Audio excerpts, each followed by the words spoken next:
લોકોને ગમે કે આવવાનું, લોકોને ગમે એ જ કરવાનું. આ દેવ પગલી અમારો દેવ પગલી અહીંયા બોલાવો, ત્યાં ગયો, અહીંયા બેટા દેવ પગલી આવ્યો, ત્યાં ગયો, આવ્યો તો છોકરા.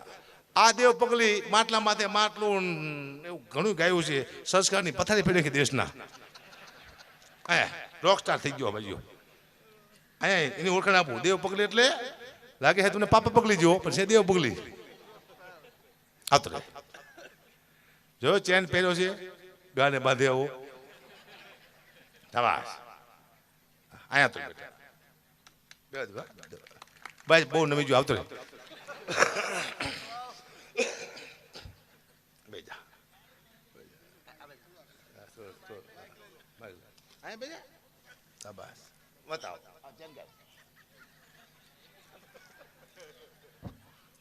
બોલો વાસણા બાંધવાનું વરાડું એવું લાગે.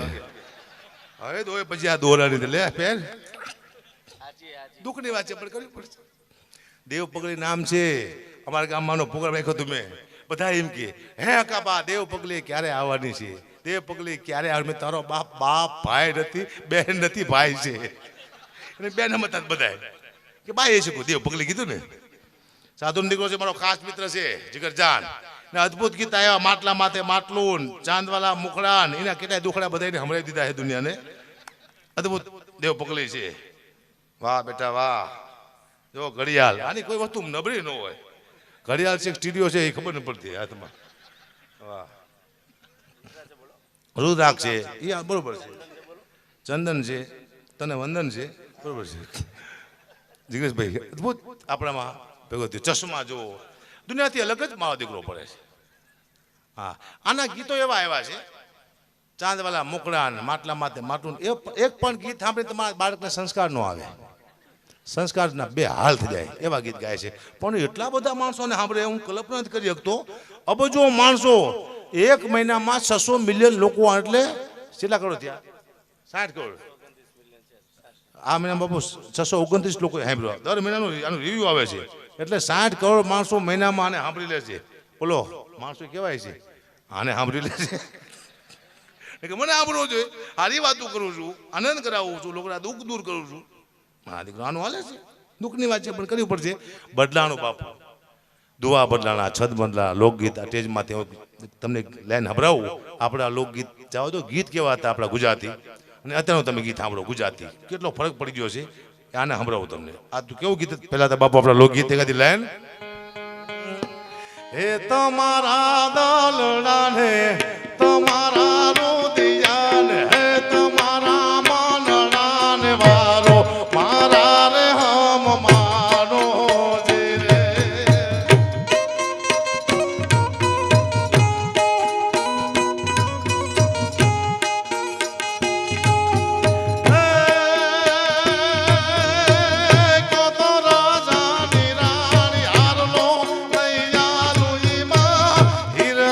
મોરલા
તો સમજાતા હમણાં એક નવું ગીત આવ્યું હતું તમે સાંભળ્યું હશે શિફ્ટ મોટર કાર ગાડી અમે તો ફરવાના હપ્તા કોણ તમારા બાપ ભરવાના સીધા પરસો તમારા બાપુજીનું છે પણ હાલે છે હિન્દી ગીત આવ્યા બાપુ મને હિન્દી ગીત આવડતા નથી હું ટ્રાય કરું છું કેવા ગીત હતા પહેલાનું એક લાઈન સંભળાવો તમે અને અત્યારનું સંભળાવું ને એમાં હાસ્ય છે કેવા ગીત છેલ્લું ગીત સાંભળ્યું મેં એકાદી લાઈન હાલો हुई आँख नम और ये दिल मुस्कुराया हुई आँख नम और ये दिल मुस्कुराया तो साथी कोई भूला याद आया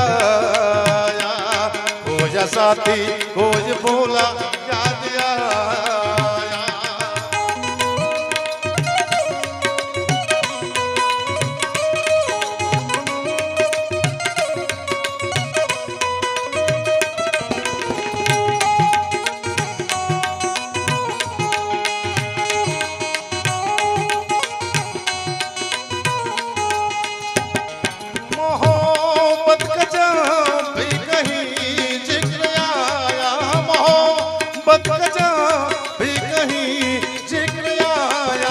साथी कोई बोला याद आया कोई साथी આ જૂના ગીત મેં છેલ્લું સાંભળેલું 20-25 વર્ષ પહેલા આયા સુધી સારું હતું હમણાં નવા ગીત આવ્યા છે એક ભાઈ તો શું ગઈને વેજો ખબર જ ન પડી તમે બધા સાંભળ્યું છે मैं ऐसा क्यों हूँ તારી માને પૂછ તો આ હરામખોર કેમ છું અમને ખબર છે દુઃખની વાત છે કરવી પડશે આ દુનિયામાં આ જ હાલે છે જય સીતારામ આપણા અદભુત લોકો બાપુ જવું છે હલો જેમાંથી જય ઠાકર બાપુ હા બધા બાપુ બધા તાળીના કળાથી આપણે સાધુ સંતોને બધાય બધાને બાપુને બધા તાળીના કળાથી જીવનમાં વાહ એટલે દુનિયાને શું ગમે છે ખબર પડી નથી સાહેબ એવા અદભુત લોકગીત હતા આપણા એવા આપણા ભજન હતા એવા આપણા દુઆ હતા એવા આપણા છંદ હતા એવા રાહાડા એવા લોકગીત બધું ધીમે ધીમે ધીમે ધીમે પૂર્ણ વિરામ થતું હોય એવું લાગે છે એ વાત જવા દો આપણી દીકરી હારી હાડી પહેરતી જગદીશ કવિરાજ હાડી પહેરતી દીકરી કે આપણી દીકરાને બહુ લગ્ન થયા હોય દીકરા રે દીકરીના એ હાડી પહેરીને જો નીકળે એના ગીત હતા એના ગીત ગાતા બાબુ એકાદી લાઈન તમને હમણાં કેવા ગીત ગાતી દીકરી એ હું તો લેરીયું રે મોટી પાણી લાની સદી રે એ હું તો લેરીયું રે મોટી પાણી લાની સદી રે મને જુએ આખી નગર બજાર રે બજાર હું તો લેરીયું રે મોટી પાણી લાની સદી રે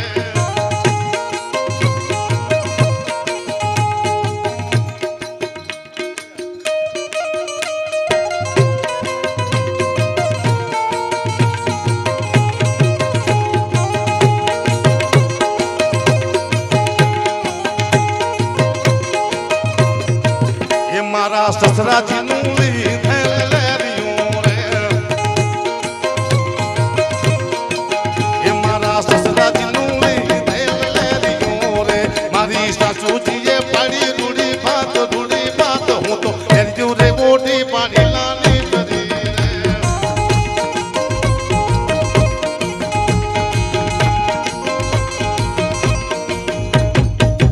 હાડીના ગીત એક બોમ્બેમાં એક ગઢવીને કોઈ પૂછ્યું કે તમે ગુજરાતમાં બધા લોકગીતો ગાવશો આપણે ગુજરાતની વાત થઈ ત્યાં ગુજરાતમાં લોકગીત ગાવશો નંદગોળ નાનો રે કાનો રમેશી કેળમાં કે તો હાલ્લો લઈ આપું કે તો કટલા લઈ આપું કે તો ચાંદરા લઈ આપું આ તો કઈ તમારા ગુજરાતના ગીત છે આવું પૂછવામાં આવ્યું ગઢવીને આવું શું છે હાલ્લો કટલા ચાંદરા આ કોઈ ગીત થયું ત્યારે ગઢવી કીધું કે ગીત નથી હો અમારા ગુજરાતનો ઇતિહાસ છે આમાં શું ઇતિહાસ છે હાલ્લા લઈ લઉં કટલા લઈ આવું ચાંદરા લઈ આવું એમાં ઇતિહાસ શું છે ત્યારે ગઢવીએ કીધું કે એક વખત મરકી નામનો રોગ આવ્યો હતો જેમ કોરોના આવ્યો એમ લાખો માણસો મરવા મંડાણા બાપુ એક ઘર આખા ઘર સાફ થવા મંડાણા એક ઘરમાં 13 વર્ષની દીકરી બચી જઈ અને એમ થયું કે હું મારા મામાને ઘરે વેચ્યું તું બચી જઈશ મામાને ઘરે 13 વર્ષની દીકરી આવે અને મામાનું આખું ઘર સાફ થઈ ગયેલું માત્ર એક એની મામી મરણ પથારે પડેલી અને 2 વર્ષનો દીકરો બાજુમાં બેઠેલો અને દીકરીએ કીધું કે મામી મને એવું હતું કે અહીંયા હું બચી જઈશ અહીંયા તો તમે મરવા પડ્યા છો તારે દીકરીએ કીધું મામીએ કીધું બેટા મને મારી ચિંતા નથી તો કે મારો 2 વર્ષનો દીકરો છે એનું શું થાય છે મને એની ચિંતા છે 13 વર્ષની દીકરી તારે જવાબ આપે છે મામીને કે મામી એક કામ કર દીકરાનો હાથ મારા હાથમાં આપી દે 2 વર્ષના દીકરાનો એ મોટો થાય છે એને હું લગ્ન કરીશ, એની ચિંતા તું ન કરીશ. અને મામી પોતાના દીકરાનો હાથ 2 વર્ષના 13 વર્ષની દીકરીના હાથમાં આપે છે અને 13 વર્ષની દીકરી દીકરાને કેડમાં લે છે અને મામીએ પોતાના પ્રાણને ત્યાગ્યા અને દીકરી કેડમાં લઈને નીકળે ત્યાં લોકોની મસ્તી કરે છે કે તો ગોળદે તને હાલલા લઈ આપું, કે તો ગરલા લઈ આપું, કે તો ઝાંઝરા લઈ આપું. તારે દીકરી કહે છે કે ઝાંઝરાનો ઓરનાર રે કાનો રમે છે મારી કેડમાં, નંદ કુંવર નાનો રે કાનો રમે છે મારી કેડમાં. આ મને બધું લઈ આપશે મોટું થાય છે એટલે મારે તમારી કોઈની જરૂર નથી. આવું ઇતિહાસ છે, આપણને ખબર નથી. દે ધના ધન હાલે મારી ચામડાની મોરડી સીવડાવું. સીવડાવો નો સીવડાય મોરડી ચામડાની. દુઃખની વાત છે ભાઈ, કરવી પડશે. હમણાં આ દેગમ પાસેથી મને દેગમથી જ ફોન આવ્યો. મને કે ભાઈ ઉદઘાટન કરવાનું તમારે. મેં શેનું? શમશાનનું. મેં તું ધારાસભ્ય એ કે નથી આવ્યા, તમે આવો. તે શમશાનનું ઉદઘાટન કરવા હું ખુદ ગયો દેગામમાં. રિબિન કાપી શમશાનની ખાટ દઈને રિબિન કાપીને હું ઘરે આવ્યો. મહિના પછી મને ફોન આવ્યો કે અકુપા તમારા હાથ બહુ સારા છે. મેં તું કાંઈ કે ગામમાં લાઈન લાગી છે. બીજું અમે તો ગઢવી છીએ, અમારા હાથમાં બરકત હોય. સારા ઉદઘાટન કરાવો, મંદિરના કરાવો, કંપનીના કરાવો, શમશાનના. તમારા બાપ ગામ સાફ કરી નાખતું. શું વાત કરો છો? દુઃખની વાત છે પણ કરવી પડશે. હા, હું બધું વાત જમીનની કરું. જમીન મારા બાપે બહુ વેગી રાખીને જમીનની વાત વધારે કરું છું. હમણાં એક મિત્ર છે ને ભાઈ, નાનો એવો છોકરો જિગ્નેશભાઈ, 22-23 વર્ષનો છોકરો ગાડી લાવ્યો. ગાડી પછી બાપાને કીધું પપ્પા હું રિવિસ મારું છું ગાડી, પાછળ કંઈ છે તો નહીં, જુઓ તો. પછી બાપાએ કીધું બેટા 2 વીઘા જમીન હતી, વેચીને આપણે ગાડી લાવ્યા, હવે પાછળ કંઈ નથી મારા દીકરા. આવા દે સીધે સાટે ટાટું આવા દો બેટા, કંઈ હોતું જ નથી પાછળ. એવા દીકરા પાકે ને. મને પૂછવામાં આવ્યું હતું ગુબા આ કે વીટીવી કે એમાં સંદેશમાં એમાં આવ્યું હતું, ઇન્ટરવ્યુ લીધું મારું કે આ જમીન વેચી નાખીશ 1200, એ વેચાય ખરી? હું ના પાડું કે ન વેચાય તો કોઈને દુઃખ લાગે કે અમારે વેચ્યું તને શું વાંધો છે. હું આ પાડું તોય દુઃખ લાગે. પછી મેં કીધું સાહેબ બાપ દાદાની જમીન હોય તો આપણને વેચવાનો કોઈ હક નથી. આપણે બાપ દાદા એમ કીધું ન વેચાય, આપણે આપણી પોતાની હોય વેચી નાખવી. આપણું પોતાનું છે, કોકને ના વેચાય. કહી દઉં મારા બાપુ ચાહકો જાજા ને મને એક ભાઈ કે હકુપા હાલો મારી ગાડી લાવ્યો છું, પગલા પાડો. મેં તો પગલા પાડ્યા ગાડીમાં. ગાડી કેવી છે હકુપા? મેં તો ગાડી તારી બહુ સારી છે, પણ ક્યાંથી લાવ્યો?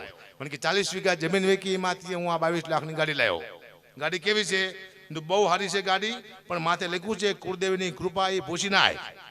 એ કે કેમ મેં સર્વે નંબર લઈ પૈકી 2 પૈકી 3 પૈકી 4 જે ઉડાડ્યો હોય સર્વે નંબર લખી નાય.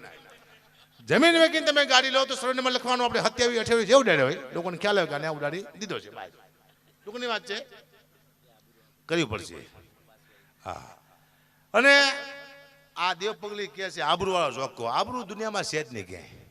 આબરૂ હોય છે. પહેલા આબરૂ માટે માણા મરી જતા. હવે સોશિયલ મીડિયા આવ્યું, આબરૂની પથારી ફરી હતી. અદભુત સોશિયલ મીડિયા હાલે છો ભાઈ. આપણી દીકરીનો આપણી બહેનનો ફોટો મૂકો તો વિચાર કરવો પડશે. હાલ લોકો એનો શું ઉપયોગ કરશે ખબર નથી પડતી. ક્યારે શું ઉપયોગ થાય છે આપણને ખબર પડશે નહીં. એટલે અદભુત છે, કારણ કે ગમે આપણને ગાડી દઈને વેચાય સોશિયલ મીડિયામાં. બોલો, કારણ કે મને ખબર છે ને, હું પેલા ફેસબુક બહુ વાપરતો. ફેસબુક હું બહુ વાપરતો પહેલા, હવે ન વાપરતો. મને નફરત આવી ગઈ ફેસબુક માંથી. મારે શું ટેવ હતી, મારો વિડીયો મૂકીને મારી કોમેન્ટ વાંચતો હોય તો લાખ મારા ચાહક હોય ને તો 200 મારા વિરોધી પણ હોય તો હારી ને ખરાબ 2 કોમેન્ટ આવે. હું આમ વાત નથી માં આવે વાહ કા ભા, હું ખુશ થઈ જાઉં. કોને લખ્યું હોય છે? વાહ ચારણ, વાહ હવજ, વાહ ગઢવી. તા નીચે આવે શું હાલી નીકળ્યો, શું હરામ ખોર. ગાયું દે બા દીકરા. દુઃખની વાત છે, કરવી પડશે ભયાનક. હા, પણ દેવ પગલી શાબાશ. એવો જ્યારે મારો છોકરો ને એવું લાગે આપણને. અને ગમે ત્યાં જાય ને વખાણ જ કરે. બેટા 2 શબ્દો મારા વિશે હારા બોલતો. એનો અવાજ તમે ખાલી સાંભળો, અવાજ જ તે ખાલી, તોય તમને મજા આવશે. બોલ હા, વખાણ કરજો.